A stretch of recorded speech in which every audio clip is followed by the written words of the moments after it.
ઉખેડા મધ્યે કડવા પાટીદાર સમાજનો ત્રિવેણી મહોત્સવનો જે ત્રિવેણી ઉત્સવના બીજા દિવસે ગામની 1500 દીકરીઓના સન્માન અને જમાઈઓના પણ સન્માન કરવામાં આવ્યા હતા. ત્રિવેણી મહોત્સવ એટલે કે ભગવાન લક્ષ્મીનારાયણ મંદિરને 75 વર્ષ, જ્યારે નવા મંદિર બન્યા એમને 50 વર્ષ, તેમજ અહીંનું મંદિરનું ઉમિયા માતાજી મંદિર અને પાટીદાર સમાજવાડીને 25 વર્ષ પૂરા થતાં આમ ત્રિવેણી સંગમનું આયોજન કરવામાં આવ્યું હતું. આમ જોઈએ તો ઉખેડા એક નાનકડું ગામ છે, પણ અહીંનું જે કડવા પાટીદાર સમાજે જે ઉમદા કામગીરી કરી છે એમાં જે ખરેખર લોકો અને જે સમગ્ર ભારતભરનું જે અહીંનો જે પરિવાર રહે છે એ દેશના દૂર દૂર જગ્યાએથી આવીને આ મહોત્સવમાં ભાગ લીધો હતો. ઉખેડા ગામે પાટીદાર સમાજ આયોજિત આ ત્રિવેણી મહોત્સવમાં જે પાટીદાર સમાજની નિયાણીઓ છે એવી દીકરીઓને 1500 દીકરીઓના સુવર્ણ સાથે એમના મોમેન્ટો સાથે યાદગીરી રહે અને ગામની દીકરીઓના સન્માન કરવામાં આવ્યા હતા. તે સાથે જમાઈઓના પણ સન્માન કરવામાં આવ્યા હતા. આ ઉત્સવનો જે તમામ આયોજન કરવામાં આવ્યું છે એવા આયોજન સમિતિના પ્રમુખ છે એવા કીર્તિભાઈ સાંખલા સાથે વિવિધ અગ્રણીઓ આ ઉત્સવને યાદગાર બનાવી રહ્યા છે. અને સાથે યુવક મંડળના પ્રમુખ અમિતભાઈ સુરાણી તેમજ મહામંત્રી વિનોદભાઈ પોકાર સાથે વિવિધ અગ્રણીઓ હસમુખભાઈ સાંખલા તેમજ વિવિધ હિંમતભાઈ બાદાણી, ડાયાભાઈ સાંખલા જેમજ વિવિધ મહિલા મંડળ અને અગ્રણીઓ જોડાયા હતા. આ ઉત્સવનો એટલો બધો યાદગાર માનવામાં આવે છે કેમ કે આ એક અનોખી પહેલ જે સમાજમાં કરી છે.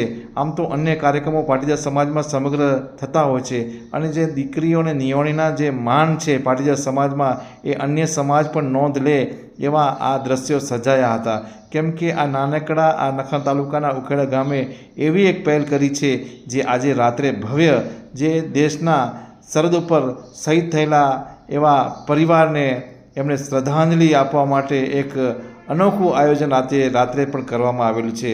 અને આ આયોજન સમગ્ર તમામ જ્ઞાતિઓને જોવાનું એટલા માટે જરૂરી છે કે આવા આયોજન આપ કરતા રહો. કેમ કે આવા જે દેશની સરહદ ઉપર આપ તો આપણે શાંતિથી બેઠી રહ્યા છીએ, સૂતા છીએ, પણ જે ખરેખર દેશ ઉપર જે શહીદ થાય છે અને એમનો જે પરિવાર ખરેખર જે એમને સાતત્યની જરૂર છે, કોઈ પૈસાની કે રૂપિયાની જરૂર નથી, પણ આ વખતે એમને યાદ કરો તો એમનો પરિવારને એમ લાગે કે અમને આ યાદ કરે છે. એવું આયોજન ભવ્ય રાત્રે આજે કરવામાં આવશે. પણ આ પહેલાં સમગ્ર ઉખેડા પાટીદાર સમાજે જે કાર્યક્રમ યોજવામાં આવ્યો હતો એ ખરેખર લાજવાબ હતો. કેમ કે આ પાટીદાર સમાજ, કચ્છ કડવા પાટીદાર સમાજની જે નોંધ છે એ સમગ્ર ભારતભરમાં જઈ રહી છે, ત્યારે આવા કાર્યક્રમો થવા જોઈએ. અને આ પ્રસંગે પુષ્પાબેન સુરાણી અને પૂજાબેન સાંખલા મહિલા મંડળ, યુવક મંડળ તમામ આ આયોજન કરી રહ્યા છે. અને આ દીકરીઓના જે સન્માન થયા છે ને એ ખરેખર 4 ચાંદ લગાડી દીધા છે. આ સમગ્ર દેશના ખૂણે ખૂણે રહેતા ઉખેડા પાટીદાર સમાજ જે પૂજ્ય પાંડુરંગ શાસ્ત્રી પણ આ મંદિરની જ્યારે પ્રતિષ્ઠા મહોત્સવ હતા ત્યારે એમના આયોજન સમિતિના પ્રમુખ તરીકે જે સેવા આપી છે, ત્યારે આ 3-4 દિવસનો કાર્યક્રમ 6, 7, 8, 9 આ કાર્યક્રમની શરૂઆત 5 તારીખથી બપોર પછીના સેશનથી ચાલુ કરી. જે કાર્યક્રમની શરૂઆત વડીલ વંદનાના કાર્યક્રમથી થઈ. વડીલોના આશીર્વાદ લીધા. સવારના ભાગમાં 5 તારીખના ભગવાન લક્ષ્મીનારાયણના આશીર્વાદ લીધા. અને આ ભગવાન લક્ષ્મીનારાયણ અને વડીલોના આશીર્વાદથી 5 તારીખથી આ કાર્યક્રમ ચાલુ થયો. અને 6 તારીખ સવારના હવનનો કાર્યક્રમ થયો. અને 6 તારીખના બપોર પછી આપણે વડીલોના સન્માન, જે દાતાઓ હતા, જે આ કાર્યક્રમને સફળ બનાવવા માટે જે દાતાઓએ વગર શરતે પોતાનું દાન આપેલું, કોઈ પણ જાતની અપેક્ષા વગર આપણે આ ફંક્શન કાર્યક્રમને સફળ બનાવવા માટે બિનશરતી દાન આપ્યું. એ દાતાઓનું ભગવાન સન્માન કરે, ભગવાન થેન્ક યુ કહે, એ ભાવનાથી તેનો 6 તારીખનો બપોર પછીનો દાતાઓનો સન્માનનો કાર્યક્રમ રાખવામાં આવ્યો અને બહુ સરસ રીતે એ કાર્યક્રમ એક ભાવ વિભોર થઈને એ પૂર્ણ થયો. અને આજે 7 તારીખે જેમ અમિતભાઈ અમારા યુવક મંડળના પ્રેસિડેન્ટે કહ્યું, આજે 7 તારીખના આપણો યુવા વિશેષ કાર્યક્રમમાં આપણે આ દિવાળીના 7 તારીખના યુવા વિશેષ કાર્યક્રમ હતો. યુવા વિશેષ કાર્યક્રમમાં આપણે સતીશભાઈ શૈલેષભાઈને બોલાવ્યા હતા અને ધર્મગુરુ આપણા સ્વામિનારાયણ ભગવાનના જ્ઞાન નયન એ પધારેલા, એમના પણ આશીર્વાદ લીધા અને એ આખું સેશન આપણે યુવક મંડળ દ્વારા આયોજિત થયેલું હતું તો બહુ સરસ વિચારો એના આશીર્વાદ લીધા. અને આજે 8 તારીખે અમે આ બધી નિયાળીઓ દેશ પ્રદેશથી 50 વર્ષ પછી આજે અહીંયા ભેગી થઈ અને ખરેખર એ આજે દેશ પ્રદેશથી આવેલી હતી. એના અગાઉ 7 તારીખે અમે લોકોએ શોભાયાત્રા કરી. શોભાયાત્રાની અંદર 8 ઝાંકી રાખી દરેક સ્ટેટની સવારની. તો તે વખતે જે માહોલ હતો એ માહોલ તો ખરેખર અકલ્પનીય, અદ્ભુત અને અવિશ્વસનીય, જે આજ તકની જન્મ આવે છે એવો હતો. એ માહોલ તો જેને નિહાળ્યો હોય, જેને અનુભવ્યું હોય એને જ ખબર પડે. તો એ 7 તારીખનો સવારનો કાર્યક્રમ હતો અને હવે આજે 8 તારીખે આ કાર્યક્રમમાં અમને નિહાળીઓની બધી જેટલી દીકરીઓ આવી હતી, 1500 દીકરીઓ દેશ વિદેશથી, બધાનું અમે સન્માન કર્યું અને એનો જે પ્રતિભાવ મળ્યો હમણાં છેલ્લા 2 કલાકમાં જમાઈઓ અને દીકરી તરફથી, એ તો ખરેખર શબ્દોમાં આપણે વર્ણી ન શકીએ. અને એ લોકોએ ખરેખર જે પ્રતિભાવ આપ્યો છે તેનો આપણે એક જ વસ્તુ કહી શકીએ કે આ પ્રોગ્રામ સ્નેહ, પ્રેમ અને વિશ્વાસનો હતો, જેનું સ્લોગન છે ત્રિવેણી મહોત્સવ. તો આ ત્રિવેણી મહોત્સવનો હજી પ્રસંગ ચાલુ છે. 8 તારીખે એટલે 9 તારીખે એટલે આવતીકાલે સવારના મહિલા મંડળનો કાર્યક્રમ છે જે આપણે તે લોકો પ્રસ્તુત કરશે. અને બપોર પછીનું સેશન જે છે આવતીકાલે 9 તારીખે તે આપણે ધાર્મિક સભા છે, જેમાં આત્માનંદજી સરસ્વતી આવશે. તેની સાથે આપણા મોહનદાસ બાપુજી આવશે અને એક ત્રીજા સંત છે. આ 3 સંતોના આશીર્વાદ લઈશું અને પ્લસ સામાજિક સભા રાખીએ છીએ જેમાં કચ્છ પાટીદાર સમાજના આપણે પ્રમુખો, વડીલો અને બધા આવશે અને એમના પણ આશીર્વાદ લઈશું. અને તે પછી રાસ ગરબાનો કાર્યક્રમ છે 9 તારીખે રાતનો. આ જાતનો કાર્યક્રમ આ ત્રિવેણી મહોત્સવ આયોજન સમિતિ વતી આ યોજાયેલો છે. ખૂબ જ ઉત્સાહપૂર્વક વાતાવરણ છે અને લાગે છે કે આખું ગામ પ્રેમ અને ઉત્સાહીના ગળામાં ભરાઈ ગયું છે એવું લાગે છે.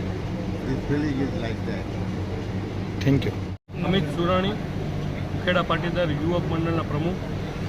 આજે ઉખેડા પાટીદાર સમાજ દ્વારા આયોજિત આ ત્રિવેણી મહોત્સવમાં અમે અહીંયા આ મુખ્ય સભા મંડપની અંદર 1500 દીકરીઓ નિયાણીઓનું સન્માન કર્યું. એમને માનભેર અહીંયા 10 રાજ્યમાંથી આશરે 1500 દીકરીઓ એમના દીકરીઓની સાથે અને જમાઈઓ અમારા ગામના પટેલ કહેવાય એમને સાથે અહીંયા બધા પધાર્યા. એમને સન્માનભેર સભા મંડપમાં આવકાર્યા અને એમને બેસાડ્યા અને દરેકને પરિવાર સહિત એમના પરિવારના હસ્તે, જે એમના માવતર પરિવાર કહેવાય, એમના હસ્તે એમના સન્માન કર્યા અને આખો દિવસ આ કાર્યક્રમ નિહાળ્યો.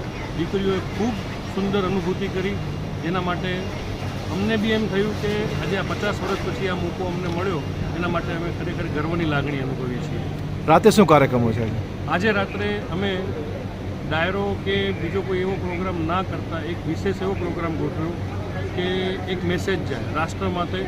એટલા માટે અમે એવો પ્રોગ્રામ ડિઝાઇન કર્યો છે કે નવ પરિવાર, શહીદ પરિવારના અમે સન્માન કરવા જઈ રહ્યા છીએ, જેના અંદર જે સરહદ ઉપર શહીદ થયા હોય એમના દરેક પરિવારની ડોક્યુમેન્ટરી બનાવી છે, અહીંયા બતાવીશું. અને દરેક પરિવારના અહીંયા આગળ અમે સ્ટેજ ઉપર સન્માન કરીશું. તેના અંદર બધા ડિગ્નિટીઓ મોટી મોટી અહીંયા આવશે. એમની હાજરીમાં એમના હસ્તે સન્માન કરીશું. અમારા સમાજના હોદ્દેદારોના હસ્તે એમના સન્માન કરીશું અને એને અમુક રાશિ અમે ભેટ આપીશું. આવતીકાલે શું કાર્યક્રમો છે? આવતીકાલે અમારું સવારનું સેશન મહિલા મંડળનું છે, ઉખેડા પાટીદાર મહિલા મંડળ, અને બપોર પછીનું સેશન સામાજિક સભા અને ધાર્મિક સભા છે, જેનું સંપૂર્ણ આયોજન શ્રી સમાજના હસ્તે કરવામાં આવશે, ઉખેડા પાટીદાર સમાજ દ્વારા. હસમુખભાઈ નાનજીભાઈ પટેલ સાંખલા, અમે અમારી સમાજ શ્રી ઉખેડા પાટીદાર સમાજ ત્રિવેણી મહોત્સવ ઉજવી રહ્યો છે, જેનું મંદિરનું પ્રાણ પ્રતિષ્ઠા તારીખ 5/5/1972 શ્રી પાંડુરંગ આઠવલે શાસ્ત્રીજીના હસ્તે કરવામાં આવેલું હતું. અને એમના દાદાના વિચારો, સ્વાધ્યાય પરિવારના વિચારો એ વખતે અમારા ગામે ચરિતાર્થ કરેલા હતા, કે જેમાં કોઈ પણ મંદિર આખામાં કોઈ પણ દાતાનું ક્યાંય પણ નામ નથી. એ જ ભાવના અમારા વડીલો દ્વારા 50 વર્ષ દરમિયાન પણ અમે જાળવી રાખેલી છે. અને અત્યારે 50 વર્ષનો પ્રોગ્રામ મંદિરનો આપણે કરી રહ્યા છીએ. ત્યારે કોઈ પણ દાતાનું સમાજમાં અમે ક્યાંય આ માણસે આટલા રૂપિયા આપ્યા, આ માણસે આટલા રૂપિયા, ક્યાંય દાતાઓનું રકમ આપીને ક્યાંય પણ નામ નથી લીધું. બિનશરતી નામ ભગવાન લક્ષ્મીનારાયણ ખુશ ક્યારે થાય, ભગવાનના નામે આપણે દાન આપીએ કે તેમાં જ ભગવાન લક્ષ્મીનારાયણ ખુશ થાય. એ આશયથી અમારા તમામ સમાજે આ વિચાર અમારા સમાજની કારોબારીએ નક્કી કર્યો અને અમારા સમાજે ચરિતાર્થ કર્યો. અને ક્યાંય પણ તમે જોઈ શકો છો કે ક્યાંય પણ દાતાઓના ક્યાંય નામ નથી, કંઈ નથી. આ અમારી સમાજ માટે, આખા કચ્છ કડવા પાટીદાર સમાજ માટે એક જોઈએ તો વિશ્વાસ આપણને ના આવે કે આ રીતે આવા કળીકાળમાં જ્યાં 10,000નું કોઈક નામ આપતા હોય તો પણ નામ આપે, મારું નામ લખો તો જ દાન આપીશ. છતાં લાખો અને કરોડો રૂપિયા અમારે સમાજે સાથે રહીને ભેગા કર્યા અને સમાજના સારા કામ થાય. નાનામાં નાના માણસનું પણ અમે સમાજ દ્વારા ધ્યાન રાખવામાં આવ્યું છે કે જે નાનામાં નાનો માણસ હોય એને પણ કઈ રીતે સમાજ સારામાં સારો ભાગ આપી શકે. એ તમામ પ્રોગ્રામ અમે જે કર્યા ત્યાં અમે ચિઠ્ઠી પદ્ધતિ નાખી. નાનો 5,000ના દાનવાળાને બી અમે ભગવાનને જે ગમ્યા એની ચિઠ્ઠી નીકળે, એને હવનનો લાભ મળે, એને બધા દાતાઓને સન્માન કરવાના લાભ મળે. ક્યાંય પણ દાતાના સન્માન અમે કર્યા, ભગવાન વતી સન્માન કર્યા. ક્યાંય રકમનું કોઈનો અમે વાત નથી કરીને, ક્યાંય પણ જાણકારી નથી કરી. સારામાં સારો પ્રોગ્રામ, ગામનો અતિ ઉત્સાહ વધે. આ અમારું ગામ આદર્શ ગામ કઈ રીતે બને એનો બધી સમાજોને દાખલો લેવા જોઈએ. અમારું ગામ આદર્શ કઈ રીતે બને, તો હવે પરિવારની ભાવનાથી આપણે જો એક રહીને કામ કરીશું તો ગામ અને સમાજ અને આપણે કચ્છી સમાજ આગળ વધશે અને ઉત્તરોત્તર ભગવાન એમાં આપણને શક્તિ આપતા રહેશે. અસ્તુ.